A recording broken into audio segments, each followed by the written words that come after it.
الصلاۃ والسلام علیک یا رسول اللہ، الصلاۃ والسلام علیک یا نبی اللہ، الصلاۃ والسلام علیک یا حبیب اللہ،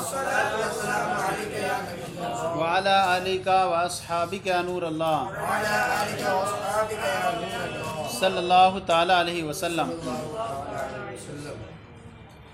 اب تک آپ نے جو ہے کتاب اللہ کے تعلق سے پوری تفصیلات جو ہے پڑھی تھی، اور کتاب اللہ کی جو تقسیمات تھی پوری، وہ آج اب کی مکمل ہو گئی ہے۔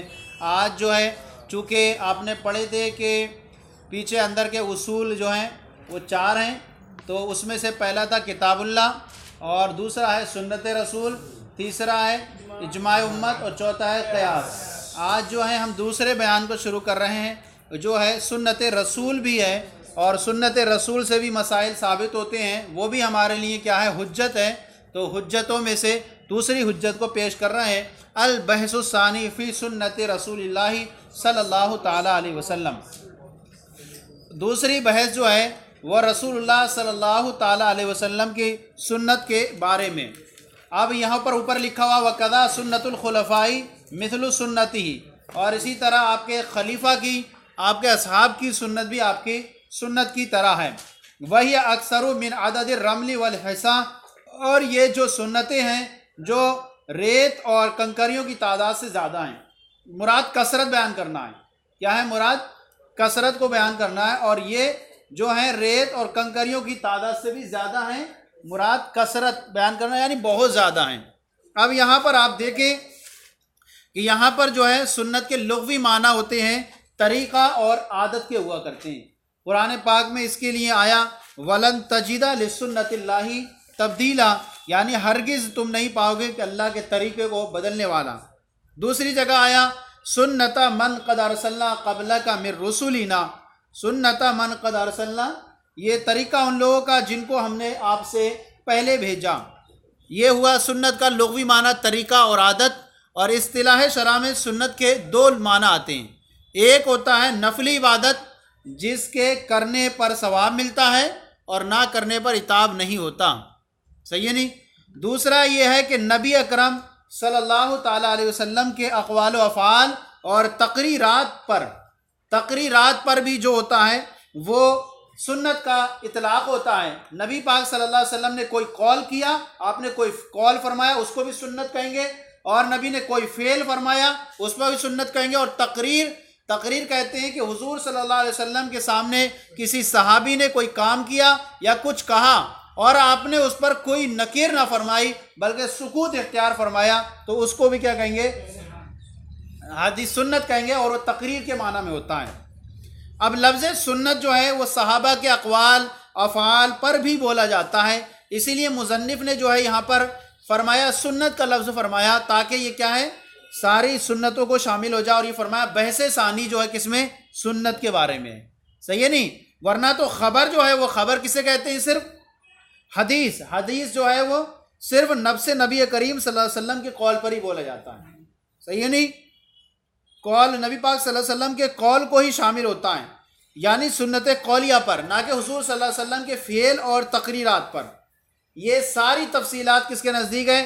اہل اصول کے نزدیک ہے، کہ یعنی سنت کا اطلاق کیا انہوں نے۔ سنت کا اطلاق جو ہے وہ نبی صلی اللہ علیہ وسلم کے بھی سنت پر ہوتا ہے، اور صحابہ اور تابعین کے صحابہ کے بھی جو ہے اس پر ہوتا ہے، تو اس لیے انہوں نے سنت کا اطلاق فرمایا تاکہ یہ صحابہ اکرام کے قول و فعل اور تقریر کو بھی شامل ہو جائیں، اور صحابہ کے قول و فعل کو بھی شامل رہے۔ جیسا کہ صحابہ اکرام کے بہت سارے طریقے جو ہم لیتے ہیں، رمضان میں 20 رکعت تراویح کا ثبوت کس سے ہے؟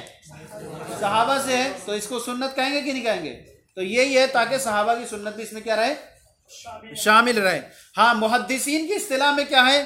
محدثین کی اصطلاح جو ہوتی ہے وہ سنت اور حدیث اور خبر، یہ تینوں آتے ہیں۔ سنت، حدیث اور خبر، یہ تینوں ان کے نزدیک مترادف الفاظ ہیں، حدیث محدثین کے یہاں پر۔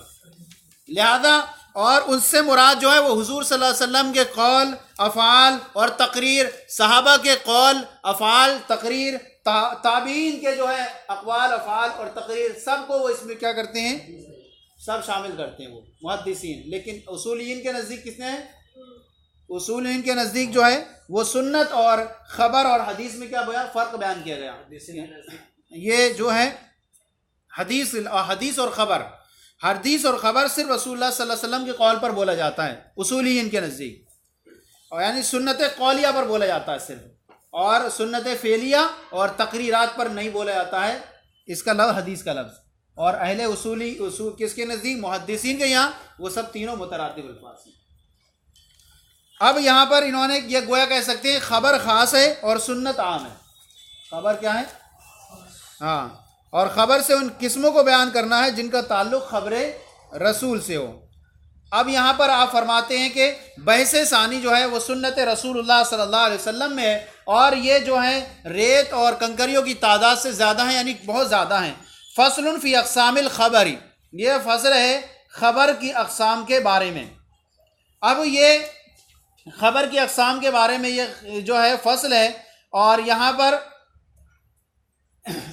فرماتے ہیں خبر رسول اللہ صلی اللہ علیہ وسلم بمنزلۃ الکتاب فی حق لزوم العلم والعمل بھی، کہہ رہے ہیں کہ رسول اللہ صلی اللہ علیہ وسلم کی خبر جو ہے وہ علم اور عمل کے لازم ہونے کے حق میں، رسول اللہ صلی اللہ تعالیٰ علیہ وسلم کی خبر علم اور عمل کے لازم ہونے کے حق میں کتاب اللہ کے درجے میں، جس طرح کتاب اللہ سے ہم نے آپ نے پڑھا خاص عام مشترک وغیرہ، ان سے جو حکم ثابت ہوتا تھا وہ بھی کیا ہوتا تھا؟ لازم اور یقینی ہوتا تھا۔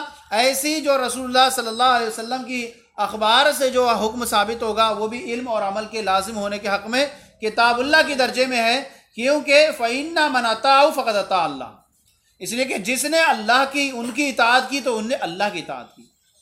کیا ہے؟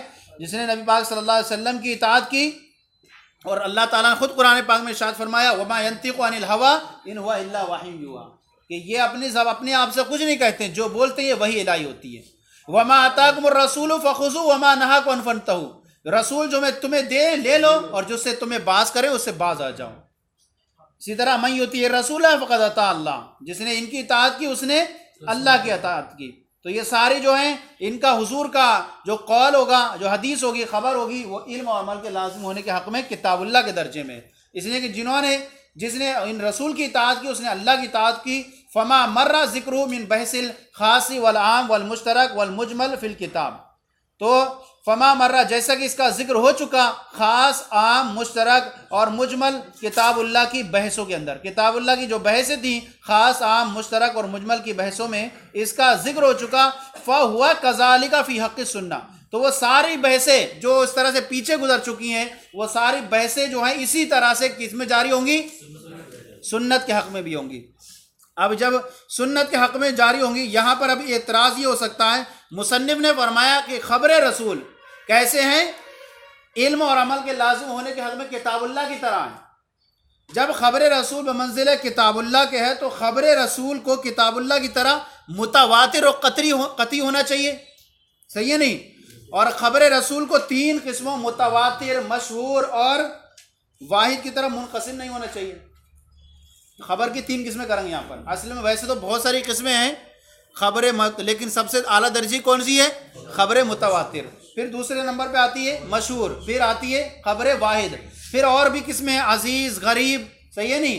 تو یہ مرسل، موقوف، منقطع، الگ الگ قسمیں ہیں، لیکن اب تین سمجھ میں ذہن میں رکھیے، متواتر، مشہور اور واحد۔ تو یہ کہا کہ جب خبریں کتاب اللہ کی طرح پورے طور پر، تو اس کی خبریں کیا ہونا چاہیے؟ وہ قطعی ہونا چاہیے۔ تو حالانکہ ہم دیکھتے ہیں کہ اس کی خبریں کیا ہے، تین قسموں کی طرف کیوں منقسم کیا؟ خبر مشہور کہا اسے، اور خبر متواتر کہا، اور خبر واحد کہا۔ تو یہاں حالانکہ ایسا نہیں ہونا چاہیے، جب کتاب اللہ کی طرح تمام بحثوں میں ہونے میں، کتاب اللہ کی ساری بحثیں کیسی ہیں؟ قطعی ہیں اور ان پر لازم عمل ہے، تو ابھی ایسی یہاں پر بھی ہونا چاہیے۔ فَوَا كَذَلِكَ فِي حَقِّ السُّنَّةِ، تو یہ ایسے ہی ہونا چاہیے، اسی میں کیا ہے؟ سنت کے حق میں بھی۔ یہاں سے جواب دیا إِلَّا أَنَّ الشُّبْهَةَ فِي بَابِ الْخَبَرِ فِي ثُبُوتِهِ مِن رسول اللہ صلی اللہ تعالیٰ علیہ وسلم، مگر کیا ہے؟ شبہ جو ہے وہ شبہ ہے خبر کے باب میں، اس کے رسول اللہ صلی اللہ علیہ وسلم سے ثابت ہونے کے بارے میں شبہ پیدا ہو جاتا ہے، مگر یہ کہ شبہ جو ہے وہ باب خبر میں جو ہے فی ثبوتی، یعنی اس کے ثابت ہونے کے بارے میں رسول اللہ صلی اللہ علیہ وسلم سے، و اتصالی بھی، اور اس کے خبر کے حضور صلی اللہ علیہ وسلم سے متصل ہونے میں شبہ پیدا ہو گیا۔ وَلِهَذَا الْمَعْنَى صَارَ الْخَبْرُ عَلَى ثَلَاثَةِ أَقْسَامٍ، اس معنی کے اعتبار سے کیا ہو گئی؟ خبر کیا ہو گئی؟ 3 قسموں پر ہو گئی. خبر متواتر، گویا متصل کی 3 قسمیں ہو گئی. متصل کی 3 قسمیں ہو گئی. پہلی خبر متواتر، دوسری خبر مشہور، تیسری متصل. کیسے ہیں؟ جیسے کہ جس نے سنی ہو حضور صلی اللہ علیہ وسلم سے سنی، اب وہ کیسے بیان کرے؟ وہ متصلاً بیان کرے. پھر اس کے بعد جس نے سنی وہ ایسے ہی بیان کرے پورے ترتیب وار، کسی کو بیچ میں نہ چھوڑے. پھر جس نے ایسے سنی پھر وہ ایسی بار ہے، یعنی سلسلہ جو ہے کہیں پر منقطع نہ ہوتا ہو. مثلاً جو ہے علقمہ نے سنی تو وہ قتادہ سے روایت کرتے ہوں، وہ پھر حضرت عمر خطاب رضی اللہ تعالیٰ عنہ سے بیان کرتے ہوں، پھر وہ حضور صلی اللہ علیہ وسلم تک جاتے ہوں. یہاں درمیان میں کوئی راوی چھوٹنا نہیں چاہیے. تو درمیان میں کوئی راوی چھوٹ گیا تو وہ کیا ہو جائے گا؟ سلسلہ منقطع ہو جائے گا. بعض آپ پڑھیں گے آگے چل کے، کبھی ایسے سے لوگ آتے ہیں جو حدیث میں جو ہے سلسلے کو منقطع کر دیتے ہیں. اس اعتبار سے حدیث کے اندر بہت چھان بین کی ضرورت پڑی کہ لوگ جو ہیں لوگوں نے حدیثیں لاکھوں لاکھ گڑھ لی.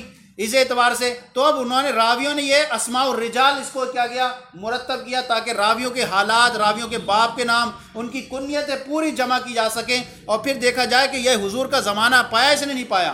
تو بعض لوگ ایسا کرتے تھے کہ اپنا جو ہے سنا شیخ سے، لیکن شیخ کو درمیان میں غائب کر دیے اور اپنا سلسلہ اوپر پہنچا دیے. مقصد کیا ہوتا تھا؟ کہ ہمارا جو ہے برتری فضیلت بڑھ جائے. ایسے بھی کرتے تھے. تو سنت جو ہے متصل ہو، کہیں سلسلہ نہ ٹوٹا ہو حضور تک جانے میں، تو ایسی صورت میں کیا کہیں گے؟ اس کو خبر متواتر. متواتر کہیں گے کہ ہر زمانے میں اتنے لوگ موجود ہوں اس کو روایت کرنے والے کہ ان کا جھوٹ پر اتفاق کر لینا محال ہو. جس زمانے میں کیا ہو؟ جھوٹ پر ان کا اتفاق کر لینا ان کا محال ہو، تو اس کو خبر متواتر کہیں گے. تو یہ کیا ہے کہ باب خبر میں حضور صلی اللہ علیہ وسلم سے ثابت ہونے اور ان سے متصل ہونے کے بارے میں شبہ پیدا ہو گیا. اسی وجہ سے، اسی معنی کے اعتبار سے خبر جو ہو گئی وہ 3 قسموں پر ہو گئی. قسم صح من رسول اللہ صلی اللہ علیہ وسلم وثبت منہ بلا شبہۃ. ایک قسم یہ ہے کہ جو حضور صلی اللہ تعالیٰ علیہ وسلم سے بطور صحیح ثابت ہو اور وثبت منہ بلا شبہۃ، اور ان سے ثابت ہو کیسے؟ بغیر شب و شبہ کے. وہو المتواتر. وہ کیسی ہے؟ متواتر ہے. وقسم فیہ ضرب شبہۃ. اور ایک قسم ایسی ہے جس میں تھوڑا سا قسم کا شبہ، ایک قسم کا شبہ ہو. یعنی کس قسم کا؟ یہ حضور صلی اللہ علیہ وسلم تک متصل ہونے میں کسی قسم کا شبہ پیدا ہو جائے. وہو المشہور. تو وہ کیا ہے؟ مشہور ہے. وقسم فی احتمال و شبہۃ.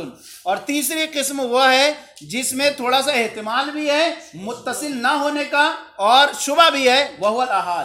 اور وہ کون سی ہے؟ خبر واحد. تو یہ 3 قسمیں آپ یاد رکھ لیں: خبر متواتر، خبر مشہور اور خبر احاد، خبر واحد. تو سب سے پہلے نمبر پہ جو ہے وہ کون سی؟ خبر متواتر ہوگی. پھر دوسرے نمبر پہ خبر مشہور اور تیسرے قسم پر خبر واحد ہوگی. چلیں پھر انشاءاللہ اس کے بعد تفصیلات کل سے پڑھیں گے. صلو علی الحبیب صلی اللہ تعالی علیہ وسلم.